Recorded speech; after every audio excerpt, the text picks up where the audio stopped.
Halo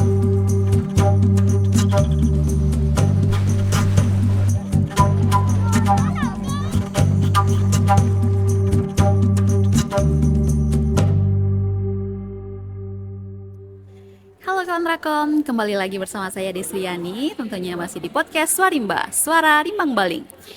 Nah, diskusi kita pagi hari ini itu tentang diskusi tentang Dubalang Adat nih, cerita-cerita menarik yang akan selalu kita tayangkan tentang Rimbang Baling. Nah, untuk kali ini kita sudah kedatangan tamu kita yang jauh sekali dari BKSDA Provinsi Riau ya Pak.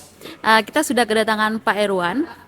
Nah, sebelumnya kita akan menjelaskan dulu tentang Dubalang Adat. Nah, Dubalang Adat ini awalnya dibentuk di desa-desa, tapi belum diresmikan dahulunya. Tapi sekarang sudah diresmikan oleh pemerintah, khususnya BBKSDA Provinsi Riau ya Pak. Mungkin nanti lebih jelasnya kita akan mendengarkan penjelasan dari Pak Erwan. Mungkin Pak Erwan dulu mungkin Ya, apa kabar sih Pak Erwan? alhamdulillah Oh baik, sehat, Mbak. sehat ya Pak. Ya. Pak Erwan nih, mungkin Pak Erwan bisa kenalkan diri dulu terlebih dahulu. Mungkin kawan-kawan Rakom nih belum tahu nih siapa sih Pak Erwan ini gitu Pak. Oke, baik Mbak, terima kasih. Saya Erwan dari Balai Besar KSDA Riau, yaitu instansi pemerintah yang dimandatkan oleh pemerintah untuk melakukan pengelolaan kawasan konservasi, termasuk juga pengelolaan kehati yang ada di Provinsi Riau. Gitu ya Pak. Gitu, Mbak. Pak Erwan mungkin tidak asing lagi dengan kata Dubalang ya Pak. Ya. Nah, boleh nggak sih Pak jelaskan ke kita dulu Pak, mungkin ke kawan-kawan Rakom yang belum tahu apa sih itu Dubalang itu Pak? Awal terbentuknya itu Dubalang seperti apa Pak? Ya, jadi Dubalang ini itu merupakan polisi adat gitu ya Oh iya. di beberapa desa yang ada di dalam kawasan Suaka Marga Satwa Rimbang Baling. Nah, jadi eh, para Dubalang ini kita latih, kemudian kita seleksi, kemudian kita tetapkan menjadi bagian dari masyarakat yang dapat membantu kita, yang dapat terlibat di dalam melakukan pengelolaan kawasan konservasi khususnya Bukit Rimbang, Bukit Baling. Oh iya. Gitu, Mbak. Kalau Dubalang itu mereka tuh terbentuk dari apa Bang? Maksudnya dipilih dari apa gitu Pak? Ya, ya, jadi di dalam melakukan pengelolaan kawasan konservasi itu ada aturan-aturan yang memandu kita untuk melibatkan masyarakat. Iya. Itu ada Undang-Undang Nomor 5 tahun 90 tentang konservasi sumber daya alam hayati dan ekosistemnya. Iya. Kemudian ada Undang-Undang Nomor 41 tahun 99 tentang kehutanan. Kemudian juga ada Peraturan Pemerintah Nomor 28 tahun 2011 tentang pengelolaan kawasan suaka alam dan kawasan pelestarian alam. Nah, di dalam aturan-aturan yang saya sebutkan tadi, itu memandatkan kepada kita bahwa harus melibatkan masyarakat. Iya. Masyarakat boleh terlibat di dalam melakukan pengelolaan kawasan konservasi. Nah, dalam hal ini, Dubalang ini adalah bagian dari masyarakat yang berada di dalam desa yang berada di kawasan Suaka Marga Satwa Bukit Rimbang, Bukit Baling. Mereka ini kita seleksi, Mbak. Jadi tidak Ada seleksinya juga ya ada Pak? seleksi. Oh iya. Jadi tidak seluruh masyarakat bisa terlibat secara langsung dalam pengelolaan kawasan konservasi. Mereka kita seleksi, kemudian kita latih. Oh iya. Kita latih terkait bagaimana aturan-aturan di dalam pengelolaan. Kemudian kita latih bagaimana secara teknis melakukan pengelolaan kawasan konservasi. Nah, ketika mereka sudah siap, baru kita tetapkan dalam bentuk surat keputusan oleh kepala balai. Gitu. Berarti harus melalui pemilihan dulu gitu, seleksi dulu ya Pak, baru bisa jadi Dubalang gitu ya Pak? Ya, enggak, maksudnya Dubalang yang bisa ikut terlibat. Oh yang bisa ikut dalam itu. terlibat. Ya, Berarti semua semua masyarakat sebenarnya bisa, tapi tidak bisa langsung terlibat ke dalam kegiatan gitu ya Pak. Ya, Cuman bisa mengamankan daerah saja, tapi ya, belum ya, bisa ya, terlibat ke dalamnya gitu ya ya. Pak. Jadi tujuan dari penetapan kawasan konservasi itu kan misalnya untuk kawasan Suaka Marga Satwa gitu ya. Iya. Tujuannya khusus untuk Rimbang Baling Heeh. itu sebagai habitat harimau Sumatera. Menjaga habitat harimau Sumatera. Kemudian yang berikutnya sebagai kawasan tangkapan air untuk wilayah desa-desa atau wilayah sekitar kawasan tersebut. Mm-mm. Kemudian di situ juga nilai penting berikutnya bahwa kawasan konservasi ini merupakan wilayah yang juga dihuni oleh masyarakat jauh Mm-mm. sebelum kawasan ini ditetapkan. Iya. Nah, sehingga di dalam melakukan pengelolaannya kita juga wajib menempatkan masyarakat itu bukan hanya sebagai objek, tapi juga sebagai subjek di dalam Iya. pengelolaan. Artinya masyarakat bisa terlibat, Mm-mm. tetapi tentunya dengan syarat dan ketentuan lah, Oh gitu, iya. kira-kira Mbak. Biar seimbang ya Pak ya. Ya, betul, gitu. Biar seimbang dengan habitat hewan dengan manusia yang hidup berdampingan berarti ya Pak Iya, ya. iya, iya. Terus Pak, kan tadi Bapak bilang dibekali juga ya Ya, polisi adatnya, ya. Dubalangnya. Itu dibekalinya seperti apa sih Pak?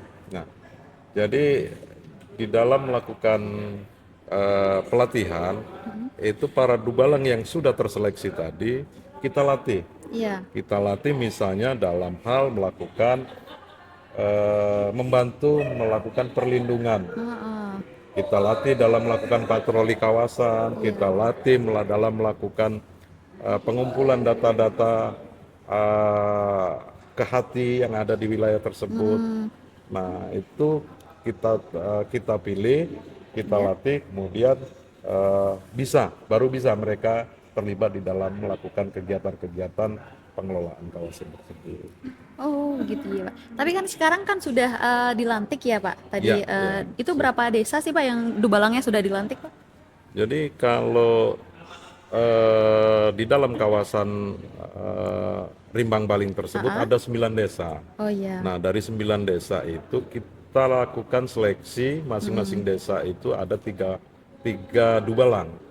Nah, jadi total keseluruhan itu ada 27 Oh iya. dubalang yang sudah kita SK-kan, yang kita anggap mampu dan sudah layak untuk terlibat di dalam melakukan upaya pengelolaan kawasan Rimbang Baling itu. Itu Dubalang yang sudah dilatih itu dan sudah dilantik itu sudah berapa lama ya Pak? Bisa mereka sudah berkegiatan di hutan gitu Pak? Ya, jadi sebenarnya mereka ini sudah membantu kita, Hah? sudah terlibat itu jauh hari sebelum penetapannya ya Mbak. Iya. Cuman itu kan belum dilatih. Iya. Kemudian pada tahun 2023 itu BKSDA Riau yang bekerja sama dengan YPK itu berinisiasi untuk melakukan pelatihan-pelatihan yang saya Iya. sebutkan tadi. Heeh. Nah, kemudian ketika sudah layak, kita anggap layak, tahun 2023 sebanyak 27 orang tadi telah ditetapkan untuk menjadi dubalang yang membantu pengelolaan kawasan kita. Oh iya iya iya. Terus Pak, dalam menjalankan kegiatan atau program ini nih, itu apakah ada tantangannya nggak sih Pak? Nah, jadi eh, sebagaimana kita tahu bahwa dubalang itu adalah bagian dari masyarakat Iya setempat masyarakatnya gitu, kan Pak. masyarakat setempat gitu. Jadi beberapa kendala yang dihadapi oleh mereka ketika yang melakukan pelanggaran Mm-mm. itu juga eh, bagian dari masyarakat tersebut, Iya. sehingga mereka kadang-kadang merasa sungkan, merasa tidak enak untuk mengingatkan, menegur atau bahkan melaporkan tindakan-tindakan pelanggaran yang ada di wilayah tersebut. Nah, itu mungkin tantangan tersendiri lah Iya sih. bagi kami juga, bagi para dubalang, bagaimana nanti ke depan supaya hal-hal tersebut bisa diminimalisir sehingga mereka tetap dapat hidup bersosialisasi dengan Iya. masyarakat yang lain, tetapi fungsi-fungsi perlindungan, fungsi-fungsi pencegahan itu bisa kita lakukan. Iya. Oh, berarti ya ya itu tantangan juga ya Pak sebagai Ya, dubalang ya. ya, Kita yang menjaga tempat kita, yang melanggar juga orang kita ya, gitu ya bahkan Pak mungkin ya. teman kita, Gitu kemudian ya Pak. tetangga kita, bahkan mungkin bagian dari Iya. keluarga para dubalang tersebut. Nah, Tantangan itu yang besar ya Pak. tantangan tersendiri. Heeh. Tetapi kita sampaikan bahwa paling tidak para dubalang itu adalah menjadi motor atau memberikan contoh yang baik Iya. bagi masyarakat yang lain bahwa mereka tidak melakukan pelanggaran, mereka juga melakukan pola-pola hidup yang berkesesuaian dengan lingkungan yang ada di Iya. sekitarnya gitu. Berarti bisa dikatakan juga Dubalang ini bisa menjadi point center juga ya untuk Ya betul. perubahan Ah, masyarakat di betul. sana Jadi ya Pak. kalau istilah lainnya itu agent of change lah, Iya, agent of agent of change lah change ya. Bahasa bagi gaulnya ya Pak. pengelolaan kawasan konservasi Heeh. gitu. Tapi menurut Bapak nih, menurut pandangan Bapak, setelah dilantik dan setelah dilatihnya Dubalang-Dubalang ini, apakah sudah memberikan sedikit perubahan atau tidak sih Pak untuk Ya, kehidupan masyarakat di sana? ya pasti itu Mbak. Jadi Ah, dalam setahun terakhir ini paling tidak ada beberapa kegiatan atau informasi penting dari para dubalang ini iya, bagi pengelola gitu. Misalnya dalam hal pendataan tumbuhan atau satwa yang ada di wilayah iya, tersebut. Jadi memang kalau dibandingkan dengan sumber daya yang kami miliki, kan petugas-petugas kita cukup terbatas gitu, Mbak ya. iya, Tapi dengan adanya Dubalang, itu membantu tugas-tugas kami melakukan pendataan satwa, melakukan pendataan tumbuhan yang ada di wilayah aliran sungai Subayang tersebut. gitu. Nih ya Pak, terus Pak dengan ada nggak sih apa tantangan, maksudnya tuh keluhan dari Dubalang saat mereka melakukan kegiatan mereka di dalam hutan? Ya. Apakah ada keluhan dari mereka selain yang tantangan yang tadi ke pihak BPKS-nya ada nggak Pak? Ya, tentunya begini ya, sebelumnya kan mereka mungkin melakukan aktivitas itu tidak ada panduan gitu Pak ya. Iya, Tidak ada panduan, kemudian eh, ketika ditetapkan menjadi dubalang harus mengikuti peraturan, iya. pedoman atau SOP yang kita miliki di dalam melakukan pengelolaan.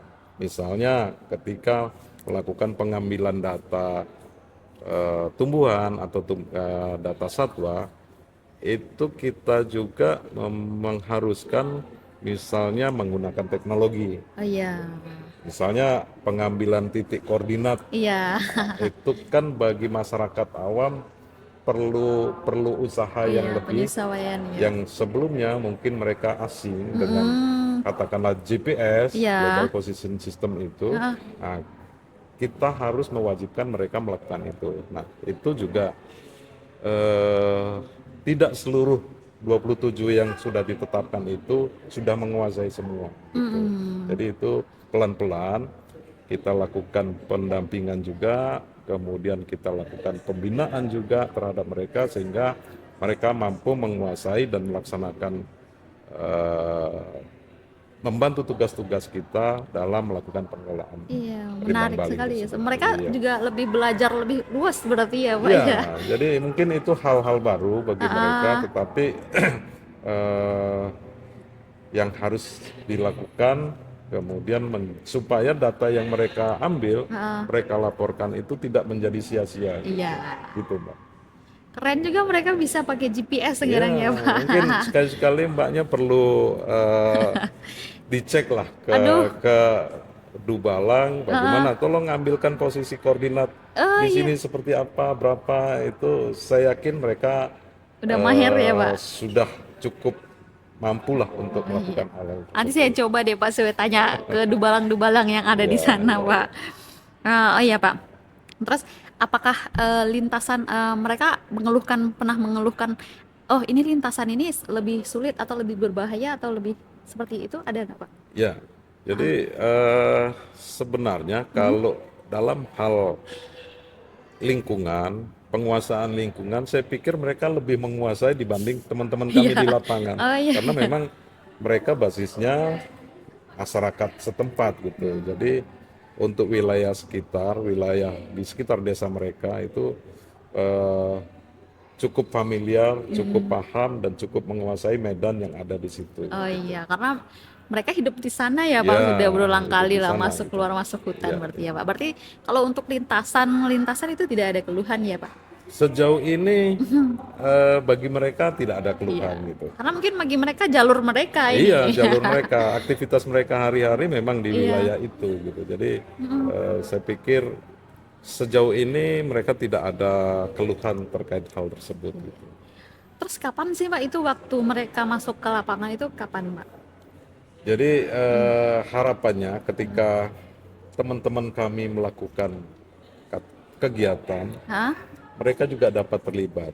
Iya. Misalnya dalam tadi saya sampaikan kegiatan patroli dalam hal perlindungan kawasan, kemudian kegiatan inventarisasi untuk melakukan pendataan tumbuhan dan satwa. Nah itu mereka kita panggil, kita ajak diskusi, kita libatkan, bahkan nanti kita minta masukan mereka, Oh misalnya iya. dalam hal penentuan jalur gitu. Iya. Kita minta masukan mereka Heeh. lebih efektif lewat mana gitu ya, Iya. lebih baik lewat jalur yang mana gitu. Heeh. Nah itu kalau teman-teman kita itu secara rutin melakukan patroli, nah, sehingga mereka juga secara rutin juga bisa bersama-sama dengan petugas yang ada di BKSD area gitu. Itu secara rutinnya tuh ada jadwal rutinnya atau gimana Pak? Ya, kalau untuk patroli itu secara rutin sebulan bisa 2 kali, Mbak. Bisa 2 kali, sehingga mereka bisa kita ajak. Tapi kalau untuk kegiatan pendataan, Ya. sifatnya itu misalnya bisa setahun berapa kali gitulah, tergantung kebutuhan gitu, Tergantung ya. tergantung kebutuhan. Gitu. Terus Pak, kan setiap di Balang nih ada mereka tuh apakah mereka tuh sudah mengenal nama satwa-satwa di situ atau belum Pak? Ya, Kan walaupun gini Pak, misalnya kan kita tahu nih ini namanya mereka tuh cuma tahu ini nama kampungnya ini ya, gitu ya, lah ya, gitu. ya. Ya Heeh. pelan-pelan memang kita juga membiasakan ya bahwa misalnya mereka yang kita sampaikan ke kita itu adalah nama lokal misalnya. Iya. Nah, pelan-pelan kita berikan edukasi juga, berikan pembelajaran. Misalnya rusa itu Heeh. nama ilmiahnya apa. Itu Iya. pelan-pelan. Heeh. Kita tidak bisa langsung memaksakan bahwa mereka harus bisa semuanya gitu. Tetapi sekali lagi saya sampaikan dengan memberikan misalnya katakanlah informasi atau laporan jenis-jenis dengan bahasa yang mereka kuasai, itu sudah cukup membantu bagi kita.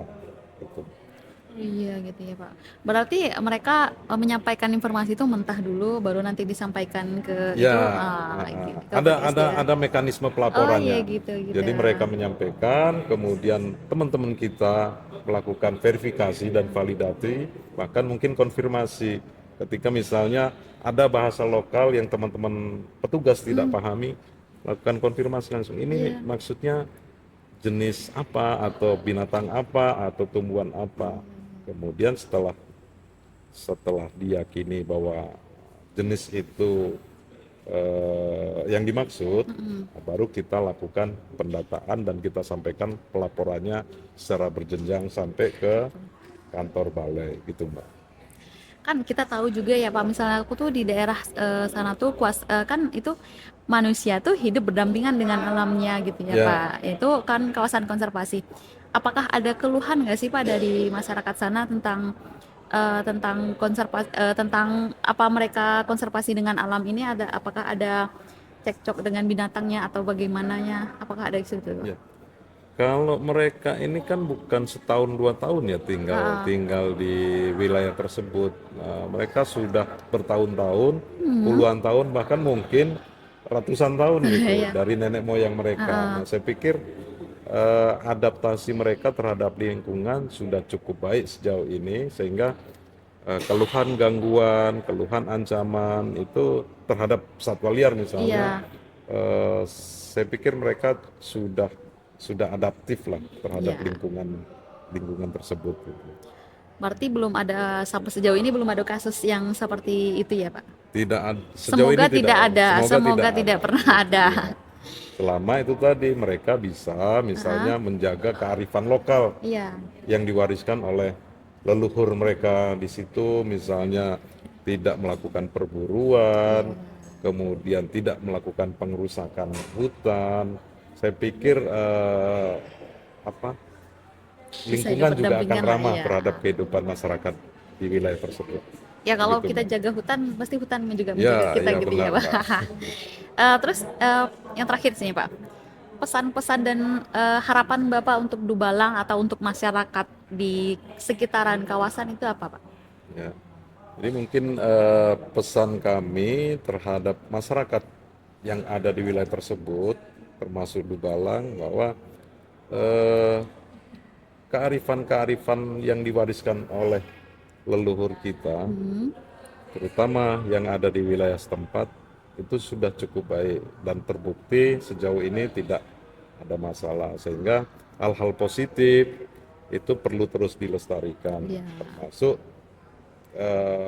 tidak melakukan pengerusakan kawasan, tidak melakukan perburuan, karena saya pikir ketika kita ramah dengan alam, dengan lingkungan, maka alam atau lingkungan itu juga akan ramah dengan Iya. kita. Demikian, Mbak. Iya, menarik sekali ya Pak. Semoga kita selanjutnya kita bisa mengundang Dubalangnya langsung nih untuk Iya, datang iya, ke podcast kita untuk melihat bagaimana sih pandangan dari Dubalang iya, ini, iya. pandangan mereka masuk hutan itu seperti apa. Saya pikir Nah, begitu, Mbak. iya, Ya, ya, ya. bakal kita undang nih Dubalang untuk podcast kita selanjutnya. Kita akan menggali lagi informasi tentang Dubalang, pandangan Dubalang dengan hutannya seperti apa sih gitu. Iya, iya, ya penting itu, Mbak. Ah, Sehingga bisa eh, memverifikasi apakah yang kita diskusikan itu benar adanya atau iya. tidak gitu kan. Kita akan dua belah pihak Iya, kita coba iya, iya, ya Pak. Mbak. Oke, terima kasih Pak Irwan sudah hadir Oke, di podcast sama-sama. kita. Terima kasih sudah datang ke sini jauh-jauh datang ke sini. Iya. Dan semoga sukses selalu untuk Pak Irwan dan juga BPKSDA Amin. Provinsi Riau. Amin, amin. Terima kasih. Dan kawan Rakom, saya Desriani dan beserta tim podcast Swarimba yang bertugas pada hari ini pamit undur diri dan jangan lupa saksikan terus episode-episode kita selanjutnya yang akan lebih menarik lagi tentang podcast Swarimba yaitu Suara Rimbang Baling. Dan tetap nantikan dialog-dialog kita tentang dialog Rimbang Baling. Saya Desriani beserta tim yang bertugas pamit undur diri. Bye-bye.